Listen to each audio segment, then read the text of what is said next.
The key thing that makes a quality remote work culture and what makes it fun is fully embracing it and being remote first. I'm excited to be chatting with Matt Blizek today. Matt has been designing and implementing organizing and training programs for over 20 years for progressive organizations and campaigns. He has been working remotely consistently since 2012 and was an early evangelist of the benefits of remote work. He believes that the remote work revolution taking place today has the potential to create more equitable, fun, and productive workplaces for workers across the world. He's traveled to over 25 countries and usually splits his time between Iowa, Chicago, and Puerto Rico. You can follow him at Matt Blizek on Twitter and IG, or M Blizek on LinkedIn. That's MattBlizek. He's going to be launching a new remote management training course. So if you're a manager, you should visit his site at flipthescript.io/epic-remote-work to learn more about this training course and to sign up if you're interested in this program. As usual, all links will be in the show notes. Thank you for agreeing to chat with me today. I'm really excited to chat with you. Yeah, looking forward to it. There are a few different terms that kind of float around nowadays. And so there is the whole idea of distributed workspaces versus remote workspaces. Do you distinguish between those two terms, or are they pretty much the same to you? Yeah, it's a great question, because you're absolutely right. Like, what is remote? What is hybrid? What is work from home? I tend to use the word remote instead of work from home, just because, one thing that I've learned is I don't always work well from home. Sometimes I can do work at home, but sometimes I want to work from, a cafe down the street, or sometimes I want to, rent out a co-working space and work with some other folks. Maybe they're not from my organization, but, they share the same space with me. Just get some, physical interaction. I think distributed, to me, I've seen people use the term distributed, but distributed hybrid, which to me just seems like contradictory. For me, when I think distributed, I think very much geographically spread out kind of across, if not the entire world, at least like the entire country. I think that a distributed workforce, that's one of the other just massive advantages, obviously, for remote work. And I think that's why companies and organizations are going to end up embracing that. If not by choice, then eventually they'll be forced to. If they want to be able to recruit the most talented people, that's what people are going to want. And you want to be able to recruit from an entire national audience instead of just people that live within commuting distance of wherever your office is. And for me, remote is just any workspace that is, there's the term metaverse now, right? Which I think is going to ultimately take over remote. But I think if you want to broadly count metaverse as Slack and Zoom and email, then fine. But for me, remote means we do all of our work through the computer, through digital. We still get together, but it's mainly for team building purposes. And that's not our default kind of mode of communication. That's usually how I kind of think about it. I really hope that the metaverse is more than Zoom and Teams and Slack and those things. Like, if that is it, Yeah, I've tried some VR headsets, and it's hard to imagine working a full day in some sort of virtual reality like that.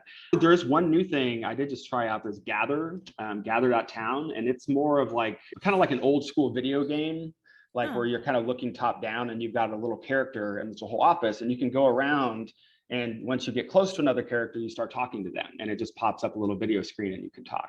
It's kind of cheesy a little bit, but we were playing around with it, and it does add a little bit, just like you're sharing a physical space, or you're sharing a space, a digital space now, but it's a defined space with other people. And you can kind of eavesdrop on conversations and hear background chatter and some of those little things that you miss from the office, or maybe that you didn't know that you miss, but you still kind of miss. I think it's really interesting because I did attend one of those workshops or sessions for meet and greets for podcasters one time a few months ago. And I don't remember what the app was, but it was one of those apps where you walk around and you happen across people and you strike up a conversation. It was a little bit buggy, but it was the same concept as what you're talking about. And it was interesting because everybody was just kind of like, what is this? You mean somebody's not going to introduce the activity and welcome us? And we were all just kind of laughing because we were like, sure, put a bunch of podcasters who are used to talking to people all the time in a room, and probably a bunch of us are introverts, and then see what happens. We all look for people that we already know. So that was a little bit funny. But anyway, I work for Automatic, which is a remote first distributed organization. And I've been kind of processing some of what you're saying about what it means to be remote and what kind of culture shifts are necessary in order for remote to be successful, and kind of filtering it through, okay, what do we do well? And I think it's very interesting when we look at organizations, and the conversation that's happening now about remote work too is who can participate in this?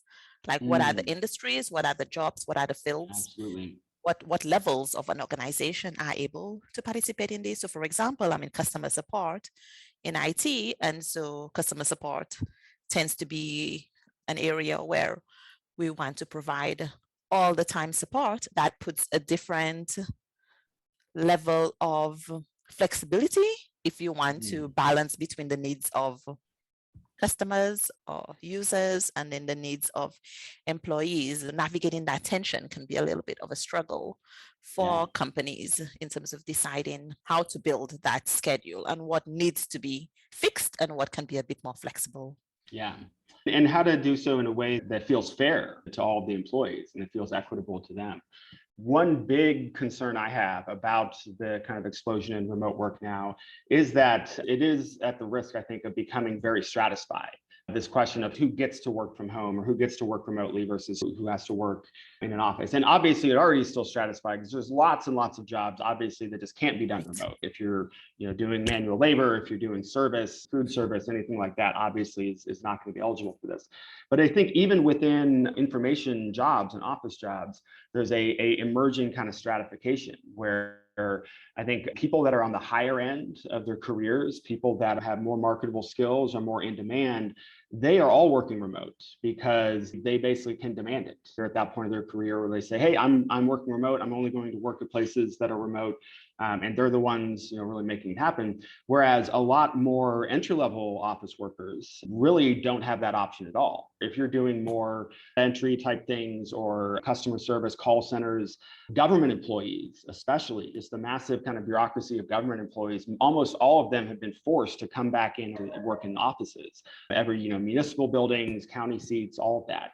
I think that is, in the long run, going to be a big problem going forward of just, again, who gets to have this kind of new perk of being able to control their own time and who still has to commute 2 hours every day and like put up with all the indignities of working under fluorescent lights in a cubicle. As I said, one of the worst ways you can do a hybrid setup is to have it where like just anybody can do what they want. Because what happens then, some people choose to work remotely. And other people, maybe they feel like, well, I want to work remotely, but the boss is in the office. And if I'm not getting FaceTime with the boss or the manager, then I'm going to be left over for promotions. I'm not going to, be able to, get as good a performance reviews. So I feel like I have to work in the office. So there's that kind of tension again that gets built. That's why I say it's the best thing organizations can do is just say, hey, we're remote first. We're going to change our culture for it and kind of break out of everything really happens and revolves around the office, that physical space. And instead, everything kind of revolves around the virtual space. And people can enjoy the physical space if they want, but that's not the necessary thing. That's not the focal point of it all. That is something that comes up a lot in terms of people being concerned that if they were not bumping into somebody in the office, they might not get an opportunity that they would otherwise get. And I guess the same thing may come up in startups where a lot of the reason why some people like working in startups is you notice something needs doing, you do it, you get that experience, you're able to have a much wider portfolio of things that you're competent with or even have exposure to in a startup. Do you lose some of that when you go remote? I think you don't have to. And I think you would agree that you don't have to. So what are some of the culture changes that are needed in order to ensure that people still have opportunities for growth and variety of experiences and all of those things that we value from being able to be in the same space with each other? Absolutely. I think that the key word here, and this is a word that you hear a lot from folks that have done remote work successfully, is intention.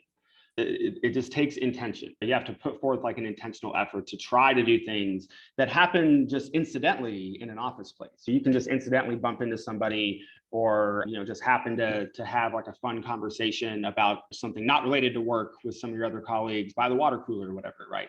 These kind of incidental things happen just spontaneously at an office place. They won't happen that way in a virtual space, but you can recreate them with some intention. You create new systems that are going to recreate some of those opportunities. So a few examples of that, of the places that I've worked, some places will have just like random like coffee chats, where just like you can just program a thing and two people randomly are like matched up and it's like, hey, get together, have a 30-minute chat about whatever, just get to know each other. You're just randomly paired up with somebody from not your team. You can go and do that. One of the other things that I found that's a simple thing, but really makes a big impact is just taking time at the beginning of every meeting. Just take 5 minutes or even 10 minutes to check in and have some question that's not about work, that's not about anything else, that gives people an opportunity just to chat and get to know each other about something that's not work related. Because what that's doing is that's creating trust. That's building emotional trust between people. When I'm getting to know, how my coworker's son is playing in his baseball league over the weekend or whatever, and they get to hear what the awesome wave that I caught surfing, right? We're just by exchanging that information, we're building trust with each other, and then therefore going to be better coworkers. But again, it's a process that you've got to think about and then build a kind of a recurring system for it, and just make sure that everybody kind of is bought into that process going forward. Speaking about check-ins, I have a question for you, Matt. Yeah. Would you prefer to be fluorescent green and only be fluorescent at night, or would you prefer to have a 1 meter tail? Oh, wow. I think I would go with the tail. Actually, I could see, the tail, like it might stand out a little. I mean, being fluorescent green would also stand out. So I'm going to stand out either way. I think the tail would be more functional than being fluorescent green. So I definitely would go for the tail. But that's a great check-in question. It's like the perfect type of thing that you want to talk about before a meeting starts, I think. Here is a free question for your listeners, because that was one of the questions that we discussed in one of the recent team meetings at my workplace. And I thought it was kind of a fun one. Wait, did more people pick the tail, or did more people pick the fluorescent green? It's interesting because I switched it a little bit. In the original version of the question, it's glow at night, not be fluorescent green. And some people were really concerned about the fact that it would affect their sleep if they were glowing at night. And some people just wanted to be able to hide in the day, which you can't really hide a tail. So they prefer to be glow in the dark. It was really mixed. It was interesting what people would focus on. For me, I wanted to know, how glow in the dark are you at night? Is it like those ceiling stars that are a lovely glow? Or is it like a bright light 6,000K glow? How do you envision remote work creating more fun workspaces? I think there's a lot of ways for that. I think first and foremost, an organization that really embraces remote work first. I mean, I think that's an important distinction. I think that what has been happening a lot is everyone was working remotely during the pandemic, except they really weren't. I'll borrow this line from a really good book that recently came out called Out of Office. That was just really all about remote work. But one of the great lines that stood from me of that book is, you weren't working at home in the pandemic. You were laboring in confinement and under duress for most of that time. Like, it wasn't fun. It was incredibly stressful. And obviously with everything else going on in the world, just adding to all of the stress. And I think a lot of people, because of that, just really overwork themselves, which is a really common thing that can happen when people start working remotely for the first time. You don't know where you're kind of setting your own boundaries. And from the organization's point of view, or from a corporation's point of view, if they can get you to work more, then hey, great, like, we want you to work more too. But that's definitely not fun, right? For me, myself, I'm lucky enough to have worked in all remote work environments for most of the last 10 years at a few different organizations, but that all kind of had the similar style. And I think the key thing that makes a quality remote work culture and what makes it fun is fully embracing it and being remote first and not being office first. And I think a lot of places, they went remote, but they were still relating to each other like they would back in the office. They didn't make any of the other bigger culture changes. And if they're going now hybrid, like a lot of organizations, they really insisting on getting people in for some of the time hybrid, that can oftentimes be the worst of both worlds. Because while you do get some more human connection, now people have to relate to each other in two totally different ways. One that's in this virtual space that we're building that's on Zoom and Slack and any other number of kind of software or project management tools, and then also interacting face to face in a physical environment, which is a whole different skill set and a whole different kind of mode of communicating with folks. That tends to be really challenging. And then you get people that are working remotely all the time and some people working face to face all the time. And that creates really bad hierarchies in organizations as well too. So I think the first real key is really be remote work first. And you can still have people get together. That's actually really, really essential and really important. But staff should get together when there's a purpose for it, either for like a specific team building retreat or to sprint on a specific project, something like that. Not just getting everyone together because it's Thursday and we work in person on Thursday, which is what a lot of organizations I think are defaulting to. But what can be really fun in a really good remote workplace, I think there's a few things. First is like having a full, like flexible schedule where everyone really working can really control their own time and have that really built into the culture. So that if I have a couple hours between calls or projects, I can run to the grocery store or I can go to the gym or I can go and pick my kids up from school. And I don't have to feel bad about that. I don't have to message 5 people at work and be like, hey, is it okay if I step out and do this? It's fine. I control my time. I know I have these deliverables that people are expecting, but I can easily do both of these things. That definitely adds to a lot of the fun for it. And I think that's the biggest thing that people now have tasted a little bit of in the last year and a half and don't want to give up. They don't want to give up that kind of control that they've got over their own lives. And then I think the other final thing is creating an alternative culture than the kind of monocultures that usually exist in our office spaces. Most office spaces are the culture that's kind of built there is almost entirely designed by white men that are older usually and have certain kind of rigid ways, what's professional, what people are supposed to dress like, how people are supposed to talk or behave. All of that is somewhat constricting, particularly to workers of color and to women in the office place. So being able to just jettison that old culture and create new cultures that are much more inclusive and allow people to really bring their whole selves to work, that to me is what I've seen in really great work environments. And that's what I'm working to try to do now and try to bring some of those best practices to anywhere. Because I truly believe that when done right, a quality remote work setting is far better than forcing people to work together in person all the time. So one of the things that you mentioned is that with just a bit of effort and intention, any team can have a strong, vibrant work culture that's 100% remote. And what stood out for me from that statement was, how do you define a strong, vibrant culture? So can you paint a picture Sure. for me? Yeah, absolutely. I think a good, strong, vibrant remote work culture is going to have employees that are really engaged and fulfilled. They're going to enjoy the work that they do and the job that they have because they are going to, again, have more flexibility in their life. They're going to be hopefully managed better. When you are, again, able to escape some of the trappings of the old monocultures of the office, it allows you to create new traditions, new cultures in your work, some of which, again, are going to be all remote. So that might be simple things like, on Fridays, we do an appreciation thread where everybody can go in and say they appreciate something that somebody else from their work did that week. I think those types of practices, again, where people are celebrating each other are really great. And then I think having a culture of really honesty and transparency is one of the other really important things in remote work. In an office space, oftentimes information or knowledge decisions tend to bottleneck with certain individual people. That's a lot harder to do, again, remotely. It seems like nothing's happening. So a good remote team is going to have transparency when decisions are made. They're going to be communicated clearly with everyone on the team. They'll have open door policies. So if somebody wants to meet with somebody a few levels up from them in the bureaucracy, they're able to do that. The other kind of key thing I think about remote work, in addition to intention, is being explicit. Things are explicit and things are documented clearly and written down. So that's true of basic work policies and things. But it's also true of processes. So like how jobs are supposed to be done, have that clearly written down. So anybody can go to it and they don't have to go to, their manager, the one person in the corner office who knows how this one piece of the work gets done. And then finally, also is documentation of meetings and calls. So like having open note docs where anybody can, go and see what was discussed at this meeting, what was decided. That kind of transparency, I think, is really essential because, again, that makes people feel like they're really bought in.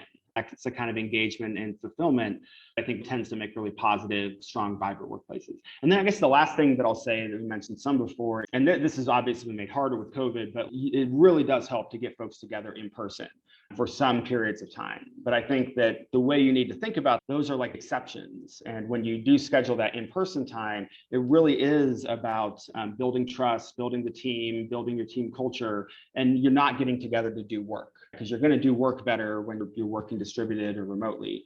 But you can really use that face-to-face time just to build the team connections and team culture. That's going to make everyone work stronger when you get back into the all remote setting. So those are some of the things that I would see. And then obviously, as I said, good managers that feel empowered to be good remote managers and have got that kind of support and training they need. Yeah, and I definitely have experienced this because we would meet every year for a whole company meetup, and then we would meet once a year or so for a team meetup. Yep. And we haven't been able to do that. And we were doing some things virtually, but I don't get excited about virtual team meetups in the same way that I get excited about. So when we look at remote work environments, are there any other good cornerstones of relationships and teams setting up your work culture in a remote work environment? Yeah, I think the other one that it really is important is just having good management. This is something that's important for all work in all teams and for when you're face to face as well too. What tends to happen with management, if you've got managers that have some like poor practices, all of those get accentuated and just like doubled and tripled when it goes to remote work. In a lot of ways, going remote tends to really make people become better managers. One example of this is a bad practice of many managers, micromanaging. Now, when micromanaging is done in an in-person environment, it's unpleasant. It's not a good experience for the direct report that's being managed. But when micromanaging is done remotely, it can be far worse. It's way more invasive. Now I'm being micromanaged in my own home, in my own space. Like I'm sharing my this screen of my own space here with somebody else for long periods of time. Or even worse, what a lot of companies are doing that's an awful practice, I think, is having people download like spyware software where they can literally track everything that's on your screen and like how many keystrokes you made and those kind of things. That obviously incredibly abusive as well. And I think there's zero trust involved there, really. So what a good manager will do though, and what you are forced to do as a manager remotely, is you're no longer really able to measure inputs. You're no longer able to see when somebody is sitting at their chair and it looks like they're working. I don't know if they're actually doing work, but they're sitting at their desk. So they're there. So I feel like I'm doing my job as a manager because I made sure they're at their desk. That's bad management though. That's managing based off of the inputs that people are doing. When better managers are going to manage based off of outcomes and outputs. What is the end product of the work that you're producing? When you're managing remotely, that end product is really all you're going to see. And so really as a remote manager, just a good manager generally, is going to work with their employee. They're going to make clear the expectations of what the end product should look like, how we're going to measure the success of the product in the end, when it's going to be due by, all the SMART goals and things like that. And then let them go and do it and ask them what support they need, ask them what obstacles they might have and support them in doing so. That's just good management practice, regardless of your environment. But it's essential management practice when you're managing remotely, because again, that's really all you're going to see. And the best managers, the best system that I found is it takes some trust, extending trust both ways. So me as a manager, I extend trust to the person I'm managing that they can control their own time. If they need to take a break in the middle of the day and go for a run or whatever, like if that helps them produce better work, then great. I want them to do that. And so that's the trust I'm giving to them. The trust they're giving back to me is that I'm going to hold them to account to what the outcomes are going to be that we talked about. And their end of the responsibility is to get the work done on time, right?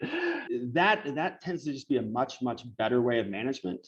And that's really one of the biggest leaps that you have to make in managing remotely. You can't manage based off of inputs and presenteeism and butts and chairs anymore.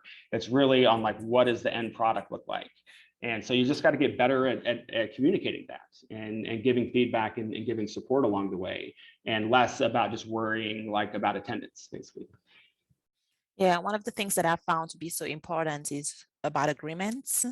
I've heard some horror stories, for example, with one friend where if he didn't reply to an email within 5 minutes, then he'd get a call from his manager. And it's just like, wow, like you're supposed to be instant.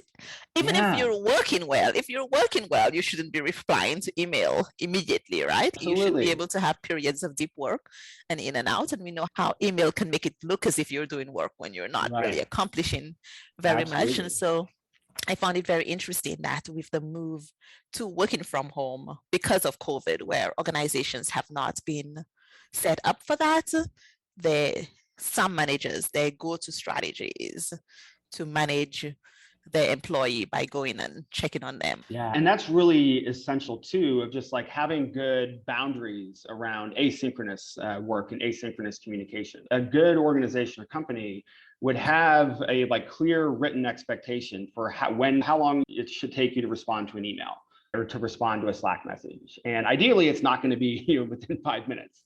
But it might be like for us, if you get a Slack message, you are expected to respond, but it's at least like 3 or 4 hours before anyone really would think about to escalate it or try to call you. That's really important. And especially that's important just to create boundaries around the hours that people are expected to be online and responding to messages. Because one of the biggest pitfalls of working remotely and working at home is that you just never stop working.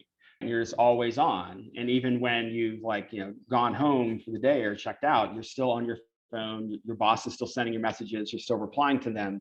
So like you tend to just dissolve these boundaries between your home life and work life. And that can be really destructive and burn a lot of people out really quick. But it's on managers and it's on organizations to set those boundaries and not force individuals to have to decide like, hey, should I respond to my boss after hours or not? Because that's obviously puts them in a really impossible place. Yes, definitely. How important is it to build a close relationship with the people that you work with? Yeah, I love that question because I've been thinking about that a lot more of late, particularly as I've thought a lot more about remote work. Early in my career, I did a lot of electoral work and political campaigns, and those are very intense experiences where you are like living and breathing and working on top of people. You're just confined face to face for a lot of periods of time. You develop very, very strong bonds and relationships. I very much considered a lot of the folks that I met on those campaigns almost like family, like we were so close. But as I've kind of gotten older in my career, I tend to think that's just not very healthy, actually, to develop that strong of bonds with professional coworker type relationships, because like the work is just really traumatic too. It's just really intense. And I think that one of the things that really is great about remote work, and it goes both ways, I suppose, but when you're working remotely, your coworkers are no longer your main social circle. I think for so many people, and I think this is a fairly new phenomenon in America, and I think it's mostly an American phenomenon, but the last several decades, work has just taken up so much of our lives. It has just kind of gradually expanded and expanded. And some of that is due to people, wanting to work more and just being kind of obsessed with the hustle culture and bragging about 70-hour weeks that they put in. But a lot of it's also just due to necessity. Right? So people have to work long, crazy hours just to get by in this country a lot. And the result of that is that you don't have time to make other friends. Like you don't have time to go and join the neighborhood association. You don't have time to take up that other hobby. You don't have time to talk to your neighbors or even catch up with maybe old friends you haven't talked to in a long time. So everyone just tends to default and make their friends their coworkers because so much of their life revolves around their work anyway, that this is just the natural way to do it. And I think some companies encourage that too. That's why you've got like big companies like Apple building entire campuses. Stay there. You never have to go home. Exactly. You can work all the time, right? Why would you need to leave? And that's just not healthy. I don't think that is healthy I don't think that's a positive thing. I think that one of the things that I'm really hopeful for in this remote work revolution, if it becomes more widespread, is that it really does have the potential to free up more people's time, free up more people's lives, so people can become more socially and civically engaged again. They can join up with neighborhood associations. It's much harder for people to find time to really be engaged that way now. So I think that when you're working remotely, you have to find new friends. It forces you again to have some intention about how you're going out and building a social life for yourself. So again, it's a bit harder to do when you're remotely, but I do think it's a lot healthier. Great to still have work friends. I'm still very close and good friends with people that I work with, but I don't feel like I have to be. I don't feel like that's my only or first, second, and third circle of friends, the people I work with. That can be a group of friends that I have, but it's not like the center of my life. That's something I hope that more and more people can take advantage of going forward if they're working remotely. Yeah, it's interesting. I was listening to a podcast earlier today, Beginning Balance, and the topic of the show was your team isn't your family. And it was all about how people like to say, oh, we're just like family here, and how damaging red flag how damaging that can be to a culture. And they were kind of exploring different types of relationships that can occur at work and how it may not be helpful to create that expectation of we're family because we work together. What do you think are some of the important or the key relationships to cultivate in a remote work environment? Maybe it's the same as in a face-to-face environment, or maybe it's different. I think a lot of them are obviously the same. This is what I've observed happening. I think you're going to still have strong relationships with your immediate team. The people that you're immediately working with, that you're seeing on Zoom all the time, that you may be doing mini retreats with, you're going to have usually pretty strong relationships with them already. Where you tend to lose some of those in other teams, other parts of your organization that you don't work with on a regular basis. Again, in an office space, you might meet those people in the elevator or in the break room or something and have a conversation. That's probably not going to happen, spontaneously remotely. Ideally, a good culture would have systems in place to kind of mitigate that and connect people different ways. But I think if where you work doesn't, then yeah, I think it's something that's really smart and on you to do, or as a manager to help empower your team to do, is to build relationships cross-departmentally. Like, who are your peers in other departments? You may have totally different jobs, but you're kind of like on a similar level organizationally that you can get to know. Even if that's just randomly sending them a Slack message, be like, hey, I wanted to meet more people. Can we, just chat for 30 minutes? How you doing? Little things like that can go a long ways. And you don't know when that's going to pay off down the road. Having that relationship there might give me some insight to something that our team is doing that I can then, share and just help improve our work overall. So one thing that I found really helpful is just chatting with people who are in similar roles to me, but who are in other divisions that I may not come across their work on a day-to-day basis. And some of the things we do is intentionally create some cross-divisional groups for conversations around whatever it is that I might be wondering about or might need help with. And it's interesting because there's a lot of information. So there isn't a lack of information, but information is not the be all and end all. We need something on top of that information. And I think the relationships do come in there in terms of, if I need a little bit of more. And that's the trust, right? You need the trust. Otherwise information is just information. But yeah, information and trust, then you can start to really build on it. Yeah, and I think there is something that happens too when you're in conversation with people, where there is that responsiveness that you don't get by just reading information, that engages a different level of cognition and metacognition that we may not be able to access otherwise. Yeah, absolutely. As somebody who works remotely, and you've done this for a long time, and you've also traveled a lot, do you consider yourself to be successful with making friends in new environments? I definitely do. I'm probably going to make a couple new friends tomorrow. I don't know who they are yet, but I'm sure that I'll meet somebody nice. I think there are a few things that really helped me do that. Early on in my career, I was just an organizer. And as an organizer, that's basically your job, is to just go out and talk to lots of people and strike up those conversations. So I think I was kind of primed and trained for that, I think, when I was in my early 20s. And then I think that kind of built with the travel as well, too. You're going to be constantly kind of meeting folks. I think the other skill that's like harder to do that I say I'm probably not as good at, but I try to be better at, is just staying in touch and staying connected. As your friend group tends to expand, you've got more and more people to kind of figure out how to stay in touch with folks. Just passively following them on social media is one thing, but really getting to reconnect with someone is great. So I try to do that at least once or twice a week, like find some old friend or some person I've not seen in a while and try to reconnect with them too. So it's not just a constant churning of new relationships in the life, but you're deepening some of those ones that you've made along the way too. If people are feeling a little bit more isolated than usual, do you have an invitation or a challenge or something they could do that could help them? Yeah. I think first to say it's like totally normal. I think everyone's kind of feeling that to some degree since the pandemic. So I think that a few things that I suggest for that is, first, you've got to just get out of your space, like get out of your house sometimes, even if it's just going for a walk once a day, kind of just gets you in a better mental headspace than if you're just like stuck and confined inside all day. I think the other things, though, like looking for other hobbies or passions. Is there like, a local club of something that you can join? If you're interested in something, going and looking online for other similar people that you can join, even if it's a virtual community, being part of community with people is going to help you feel more centered and more fulfilled. And then I think a lot of it is, it's like, hey, who was your good friend 8 years ago that you haven't had a good conversation with yet? And it's rekindling maybe some of those old relationships. I played a lot of Zoom poker with old friends during the pandemic, which was just like a good way for a bunch of us to get together. We would normally get together and have some beers and play a poker game, but that wasn't possible. So, hey, we're just going to recreate the space.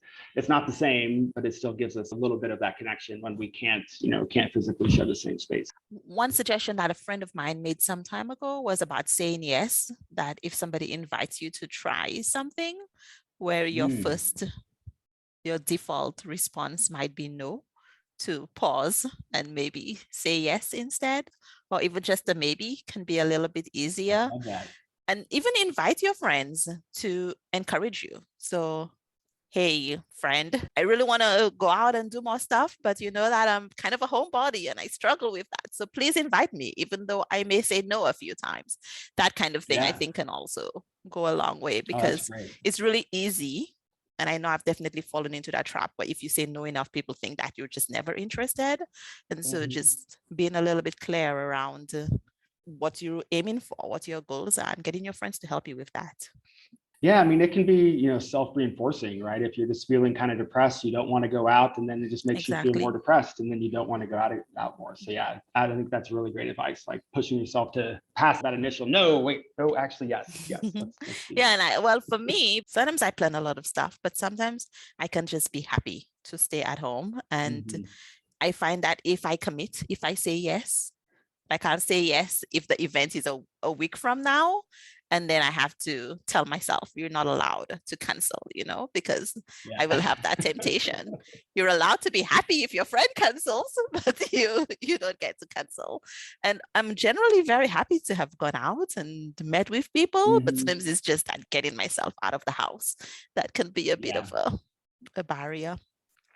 Yeah. And I'm the same way. I very much love my time. So sometimes I'm hesitant to give that up and give that to other folks. But like you said, after you do, you usually feel better and glad you did so afterwards. The same with exercise. I just think if I could somehow bottle that feeling that you get afterwards, to just give myself a little bit of a taste beforehand and be like, don't you want more of this, Damian?